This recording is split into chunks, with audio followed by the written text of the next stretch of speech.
Hi, this is Michael Buffer, and welcome to the BoxHard Podcast. Hello, everyone. This is Mikey Garcia. It's the monster from the swamps, Regis Rougarou Prograis. Hey, what's up? This is King Carlos Molina, former IBF world champ. This is Michael, the Bounty Hunter, 2012 Olympian and your people's champ. This is Charlie Edwards, flyweight champion of the world. This is Fast Eddie Chambers, and you're listening to the BoxHard Podcast with my main man, Joey Coastman. Hello, everybody, and welcome to episode 328 of the BoxHard Podcast. We continue to produce podcast after podcast every week. We continue to bring you the best guests of any other podcast in the entire world of boxing, for sure. I am Joey Coastman, your host. I'm joined as ever by my co-host, former heavyweight world title challenger, Mr. Fast Eddie Chambers. Eddie, how you doing, my man? I'm good, my man. How about yourself? Always good when speaking with you, feeling particularly fired up for this week's show. It's going to be bite-sized again, though, I'm afraid. Not too much to review, not too much to preview, and of course one interview in the middle of all that. And that interview is going to be with four-weight, five-time world champion Mr. Leo Santa Cruz. He's fighting next weekend, not this weekend, so we will get to that in due course. But let's start, though, with the review part of the show at the Borgata Hotel Casino in Atlantic City, New Jersey. It was on Showtime. On the undercard, firstly, we should start with that. Tukstot Nyambayar. King Tug, former world title challenger, of course, lost his O to Gary Russell Jr. He's now 12-2 with a draw, a split draw over 10 rounds against Zakaria Lucas, who's 25-1 with a draw. He had him hurt early on in the fight, actually, Nyambayar, but was unable to finish the fight there. And he let Lucas get back into the fight. A lot of people feeling like now Nyambayar just doesn't seem to be the same fighter he once was. Perhaps, he's burned out really quick. I think he had quite a deep amateur career. As I say, 12-2 with a draw. It's not the prettiest looking record. Subriel Matias as well. Very pleased for him. He's now 18-1 with 18 KOs. He was able to beat Petros Ananyan, who had previously beaten him. So he's avenged his sole defeat now. And he stopped him as well. So that was kind of cool. Ananyan had never been stopped. Obviously went the distance with him in the first fight, and Ananyan won the fight on points that time. So Matias showed his improvements, really. Won every single round and dropped him in the 9th and final round. He went back to his corner, and the doctor actually stopped the fight. It was a female doctor. I don't think he could follow her finger around in the air when she was saying follow my finger left and right.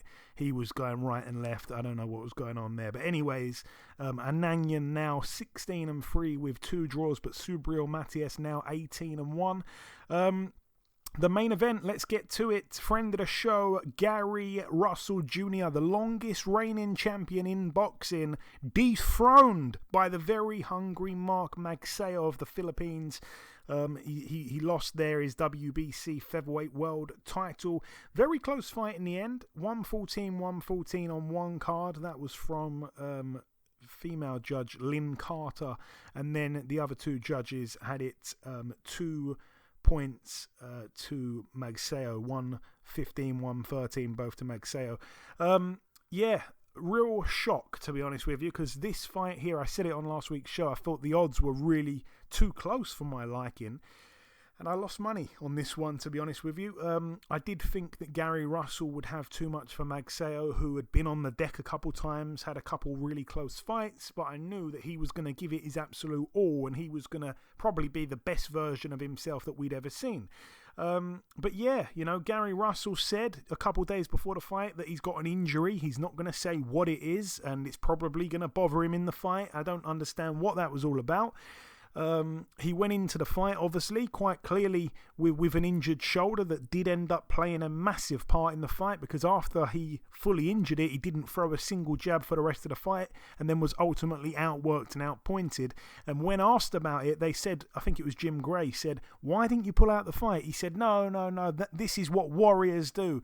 And I'm just kind of thinking to myself, well, you've lost a lot of money now, you've lost your title now, and to be completely honest with you, this is a perfect opportunity for yourself to get frozen out of boxing. You haven't been active, that's always been a big problem. You've now got another injury, and I'm hearing it's something to do with an injury he picked up in 2008 at the Olympic Games, I believe it was. So he's had this injury for ages, didn't get operated on, left it too long.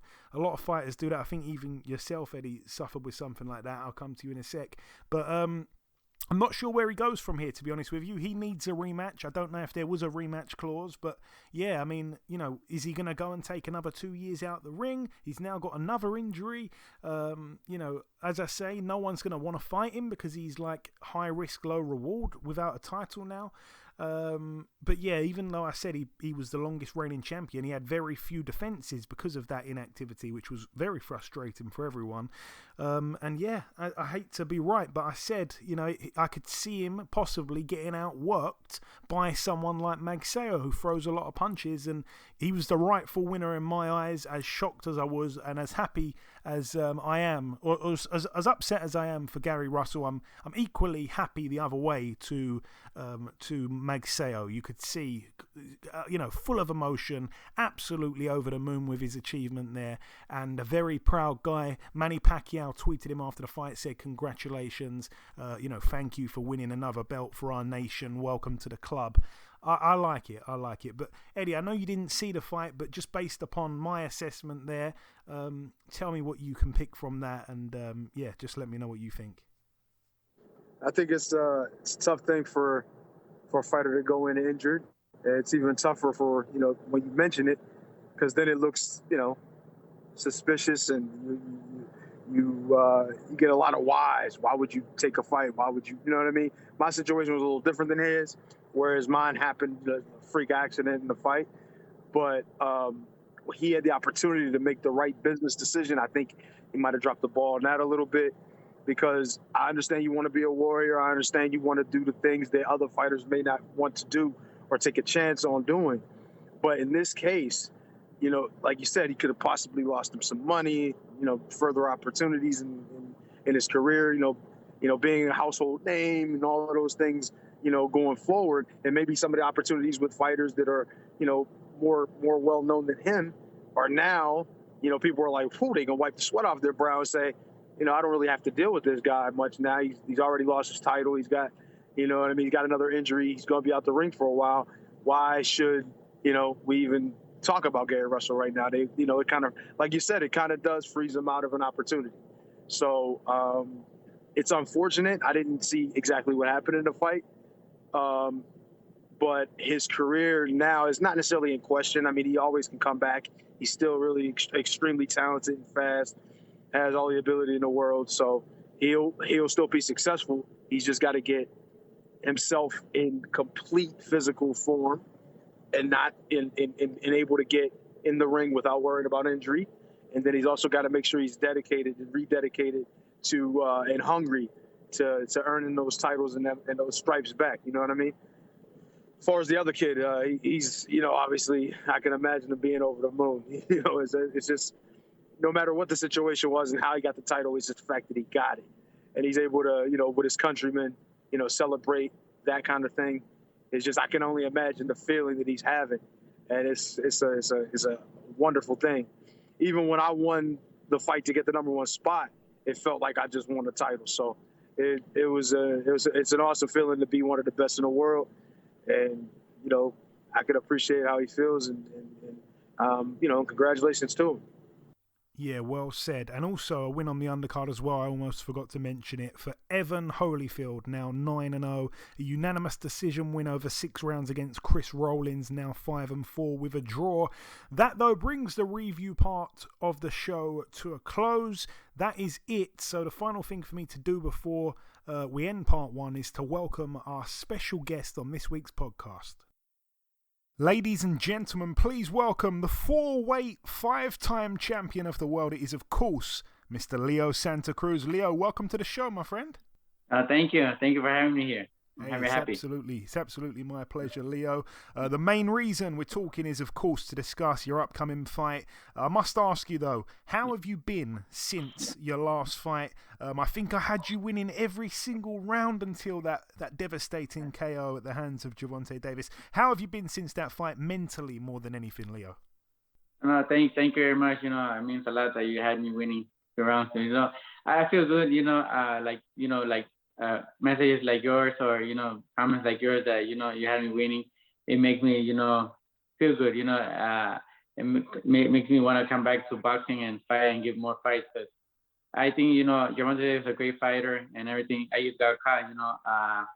I got caught in the moment. I stood there and stuff. But I feel good. I feel more. My body has been rested.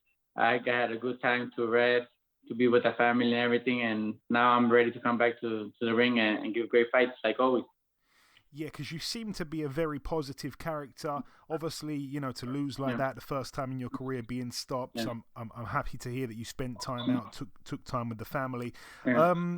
I'll also be honest, Leo. As a big fan of you as I am, I'm getting lost in my words. I didn't know that you were still WBA featherweight world champion. So for those that didn't know, your last defense of the title was February 2019 against Rafael Rivera. Obviously, you moved up to super featherweight. You beat Miguel Flores, become champion. Then you had the fight with Gervonta. Now you're back down at featherweight. It's been a while. Like I say, you haven't defended the title for 3 years. This upcoming fight is a non-title fight. Are you just kind of easing back down into the weight? Yes, that's what I'm trying to do, for this fight, 130, because I was up to like 154. That was heavy, so I wanted to drop my weight back down like little by little and not try to get killed doing the weight. But, now that I make sure that I could drop the weight good and everything, hopefully I get this win at this fight, and next fight I'm going to do a 126 and, defend the title against the winner of Conlan and Wood.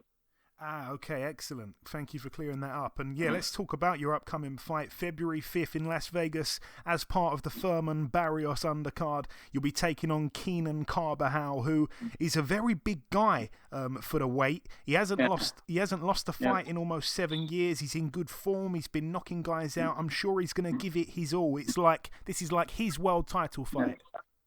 Yeah, of course. I think he's going to come with everything. He's getting the opportunity of his life to come and fight me. So I think he's going to come with everything. And those are the more dangerous fighters because they come with everything. And, I never underestimate no fighter. I train really hard, like if I'm going to go fight the best, like if I'm going to fight a world champion. And I know has like 7 years without losing, and I know he doesn't want to come and lose. So I know he's going to come and give me a great fight. But I'm also training in the gym really hard to go out there and get the win and, go back to the top. Yeah, I'm sure he's going to be hungry, just like on the weekend how Mark Magsayo was hungry. How motivated and excited are you for this fight, Leo? Your style against his, and also your chance, of course, to return with a win and start this year on a high.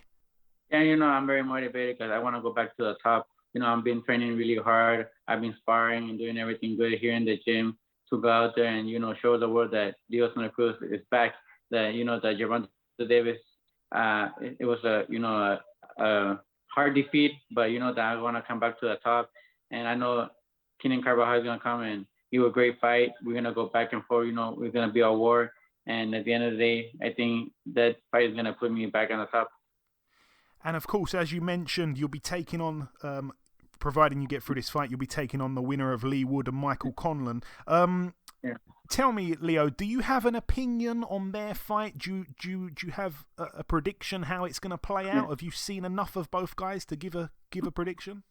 Well, I have seen enough of Conlan. I haven't really seen much of Wood, but I know they're both great fighters. But I have seen more of Conlan, so I think he's a tough fighter. He comes to fight. He has like the Mexican warrior heart. He comes to fight. He leaves everything in the ring. Throws a lot of punches. And I know it's going to be a great fight, but I think I give a little bit the edge to Conlan because he's more tougher, he's undefeated, and he's hungry for that title. Yeah, it's going to be a great fight happening here in the UK. Also, Kiko Martinez, a guy you knocked out 6 years ago, is champion of the world once again. He shocked the world. He knocked out Kid Galahad. I'm sure there's a part of you, Leo, that's happy for him to be champion again. Yeah, no, that's true. Yeah, I am happy for him. He's been working hard all the time. He has gotten great wars, with great champions, with Carl Frampton, with Gary Russell. The one that beat Gary Russell, with the one that beat Carl Frampton. It was Josh Warrington. He's from England. Yeah, Josh Warrington. He went with Josh Warrington, great war, and it was a really close fight with Josh Warrington and Kiko. So, Kiko has worked really hard. He's always right there, and I'm really happy for him that he won the world title. He deserved it. Yeah, and of course he's actually rematching Josh Warrington in his first defense, which will be good. Yeah. I want to get your reaction as well, Leo, to Gary Russell losing his world title. Obviously, he was the longest reigning world champion in boxing. He was a bit of a rival of yours. Were you perhaps a little bit happy to see him lose? No, I wasn't happy to see him lose. I'm never hoping for somebody to lose. I'm always wishing everybody the best. And no matter what happens within us, I always, wish the best to everybody. And, but I was surprised when he lost. I thought he was going to win the fight because he's really fast, quick, and everything. But I think that hand injury, the shoulder injury, was the one that made the difference. He couldn't really throw that punch. And I think if he would have been good or perfect, I think he would have won the fight. That's very classy of you to say, Leo. And just coming down to my final two questions, we've gone through this very quickly. I'm going to put you on the spot a little bit here, Leo. As it's the first time I've ever interviewed you, I want to ask you, who's your favourite fighter from the UK, any era? From there, there's a few fighters out there, that are really good, over there. It was Ricky Hatton from over there. He Carl Frampton, all great guys right there from right now. Taylor, they're all great fighters. He's unified champion. There's a lot of great fighters that I could name, but right now those that are named are great fighters, and I wish them nothing but the best and continue to do good. Yeah, man, all good fighters. And just finally, Leo, if you've got any closing words, you can say anything before I let you go, but particularly just address it to the UK fans because we love you over here, my friend. Yeah, no, thank you to all the UK fans out there. Thank you for all the support, for all the love. That I love you guys' atmosphere. I wish you guys could come and support me and make cheer for me like you guys cheer for your fans like Carl Frampton, Josh Taylor, all the fighters from over there from the UK. I love that atmosphere. The screams when they sing the song Caroline and all those stuff. Even when they came here to Las Vegas and they were cheering on Carl Frampton, I love that. That even if they weren't cheering for me, but that motivation, that atmosphere, it was really great hearing them, and I love that. Yeah, it's certainly we're passionate over here for the boxing, Sweet Caroline. Yeah, you guys are very passionate. Hopefully we see you over here in the UK one time to fight. But listen, Leo, it's been an absolute pleasure speaking with you, my friend. Thank you for your time, and best of luck February 5th in Vegas. No, thank you very much. Thank you for the support. I really appreciate it. I send you blessings and hope you have a great day and a great year. Okay, now it's time for part 2 on this week's show. This part, of course, the news part of the show. A few fights have been made. Let's start with this one here. February the 11th, we're going to see Lee McGregor returning to the ring. He takes on the Argentine Diego Alberto Ruiz. Again, that's going to be February 11th. It's a Friday. It's going to be on IFL TV and ESPN Plus in the US. So yeah, that could be interesting there. Hopefully it's a good fight. Lawrence Okoli, when he's taking on his opponent Michael Sislak, however his name is actually said. That one is going to be happening at the O2 Arena in London, so that's excellent. Again, it's going to be on a Sunday. It's Sunday, the 27th of February, so it's an interesting one. Tickets start at £40. They go up to £250 VIP. So yeah, that's going to be interesting there, and I maybe would like to go to that one actually, because I love a London fight night. They don't come around too often, but that's going to be quite good, I think, there. In other news, Chris Bourke has landed a British title shot against Mark Leach. It's going to be for the vacant British Super Bantamweight title. It's going to be taking place Friday, March the 11th at York Hall, Bethnal Green. It's going to be live on BT Sport. And finally, Julio Cesar Martinez, the WBC flyweight world champion, is moving up in weight to take on Chocolatito. That's going to be March the 5th. That's because Chocolatito was obviously set to give a rematch to Estrada. Estrada has been forced out the fight. It was going to be the trilogy fight. He's been forced out with COVID-19. In steps Julio Cesar Martinez moving up in weight. Could be really interesting there, but I think he's going to lose that one, Martinez. I haven't really liked him in his last couple fights. I think he's not on the slide, but the punches are starting to kind of make their mark now on him. I think he's always had that kind of style. It's not a longevity type boxing style. It's going to burn out quite quick. He likes a war, but it could be very interesting while it lasts. He does punch hard. He's very strong. Chocolatito himself, perhaps, best days were behind him many years ago, and then he pulls out these tremendous performances here and there. It's going to be very interesting. Very interesting. Once again, that one is March the 5th, and that is in, where is that? That's in San Diego at the Pechanga Arena. Anyway, that's it for the news part of the show. Moving on to the preview part, just really 3 cards to mention. Let's start with this one here. It takes place later tonight, actually. By the time you hear this, the fight's probably finished, but it's going to take place at the Wizink Center in Madrid, Spain. Over here we have not much really on the card apart from the main event. Former middleweight world champion Sergio Martinez, 54-3 with 2 draws in a 10-rounder against Macaulay McGowan, who is 14-2 with a draw. That's over 10 rounds there. I don't really give Macaulay McGowan much of a chance in that one at all, to be honest with you. It is such a strange fight. It doesn't make any sense at all, but I can see the old veteran getting the win there quite straightforwardly. This one takes place on Saturday at the Packard Music Hall in Warren, Ohio, USA. This one's going to be, I'm not sure where it's going to be televised or if it's going to be televised, but anyways, let's get to it. We've got Ilunga Makabu, the guy that was supposed to be taking on Canelo for the, defending his cruiserweight world title. He was supposed to be taking on Canelo. That fight's fallen through for whatever reason. Obviously, he also boxed Tony Bellew at Goodison Park when Bellew was dropped and then got up and stopped him and become world champion. He gets in with a man that Eddie Chambers knows very well, Tabiso Machunu, 23-5. Machunu gets a chance here to become world champion against a very hard-hitting Makabu from Congo, the southpaw, 6 foot tall. Machunu, a lot of people kind of saying if it goes to points, it's going to be Machunu who probably wins. If it's a stoppage, it's certainly going to be Ilunga Makabu. We shall see.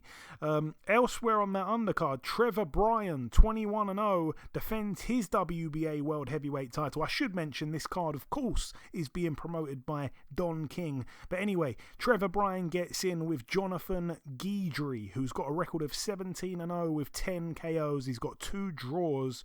The draws came in 2017 and 2014, a majority decision or majority draw both times. And this Jonathan Guidry guy, he has been in with Trevor Bryan in the amateurs. He lost to Trevor Bryan 11 years ago on points in the amateurs. So we shall see who becomes WBA heavyweight world champion. I think it's probably still going to be Trevor Bryan, but both guys are undefeated, both guys heavyweights. Hopefully we see a KO there. And the final card to mention takes place at the Hard Rock Hotel and Casino in Tulsa, Oklahoma, USA. It's a card that I wouldn't even normally mention, I don't think, because it's not really a huge one. But Robson Conceição, some people will know, in his last fight, he arguably beat Oscar Valdez, who it was a bit weird how he come into the fight and he kind of maybe failed a drugs test, maybe didn't. And he got in there and arguably was beaten by Robson Conceição of Brazil, 16-1, coming off that loss, that controversial loss back in September to Valdez. He gets in with an undefeated fighter, Javier Martinez, 17-0, 11 KOs. That one to take place there at Super Feather. Anything on the undercard there? I don't really think so. Stefan Shaw, 15-0 with 11 KOs. He's from Missouri. He gets in with Joey DeWaco, 21-9 with 4 draws. Maybe that's a fight I should mention. Joey DeWaco certainly seems like he's got one foot out the door at this rate. And Nico Ali Walsh as well on the card, 3-0, 2 KOs. He gets in with Jeremiah Yiga, who's 1-1-1. And another guy, a heavyweight that we should mention as well, Jeremiah Milton, 3-0, 3 KOs. From Oklahoma, based in Las Vegas. He hasn't got an opponent just yet, but he's scheduled for a 6-rounder. I'm hearing a lot of good things about Jeremiah Milton, perhaps one to watch for the future. But that is it, though, for the preview part of the show. In part 1, we did the review part. It was very bite-sized. We brought you our special guest, a living legend, really. I think he's going to certainly wind up in the Hall of Fame, Mr. Leo Santa Cruz. And in part 2, we did the news and the previewing that I've just wrapped up. The final thing for me to do is to come in with the outro, which I'll do in just a few seconds. Okay, and this wraps up episode 328 of the BoxHard Podcast. I've been your host, Joey Coastman. Eddie Chambers has been with me for the duration of the show. A huge thank you to our special guest on this week's podcast, the 5-time 4-weight world champion, Leo Santa Cruz. The biggest thanks of all, though, goes out to you, the listeners. There has been 2 pieces of news break whilst we've been recording the show. The Olympic gold medalist from 2020, Britain's very own Galal Yafai, signed a promotional contract with Matchroom Boxing. That's going to be great to see his career unfold. Obviously, he's got his 2 brothers, Cal and Gamal, as well, side by side on that one. And in other news, it's finally official. April 30th at the Madison Square Garden, we finally get to see what's I think is promising to be a groundbreaking event for women's boxing. Katie Taylor defends her lightweight titles, her undisputed status and undisputed titles against Amanda Serrano. What an unbelievable fight it's going to be. I just cannot wait for it. It's just going to be fabulous. I'm so excited for that women's fight there. But that is about everything from myself. Enjoy your weekends, people. Stay safe, and we shall see you all again next week.